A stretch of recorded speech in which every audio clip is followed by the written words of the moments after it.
নিজের খেলাটা ঠিকঠাকই খেললেন হামজা চৌধুরী।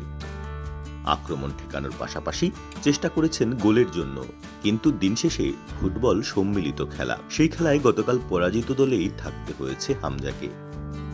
জাতীয় স্টেডিয়ামে সিঙ্গাপুরের বিপক্ষে হামজাদের জয় দেখতে এসেছিলেন হাজারো সমর্থক, কিন্তু ২-১ গোলের হার দেখে ছাড়তে হয় গ্যালারি।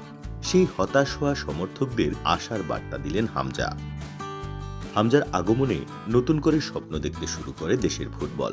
লক্ষ্য রাখে এশিয়ান কাপের মূল পর্বে খেলার, কিন্তু ভারতের বিপক্ষে ড্রয়ের পর সিঙ্গাপুরের কাছে ঘরের মাটিতে হার পথটা কঠিন করে দিল। তবে ইতিবাচক থাকতে বললেন হামজা।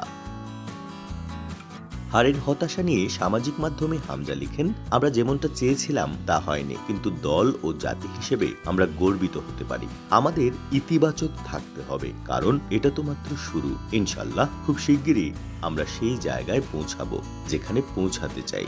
ভালোবাসা ও সমর্থনের জন্য হৃদয়ের অন্তঃস্থল থেকে ধন্যবাদ। দেখা হবে অক্টোবরে। এশিয়ান কাপ বাছাইয়ে পয়েন্ট টেবিলে বাংলাদেশ এখন ৩-এ, সবার উপরে আছে সিঙ্গাপুর, ২-এ আছে হংকং, আর নিচে ভারত। আগামী অক্টোবরের উইন্ডো বাংলাদেশের জন্য খুবই গুরুত্বপূর্ণ হয়ে দাঁড়াচ্ছে। হংকংয়ের বিপক্ষে দেশের মাঠে ও প্রতিপক্ষের মাঠে ৫ দিনের ব্যবধানে খেলবেন হামজারা।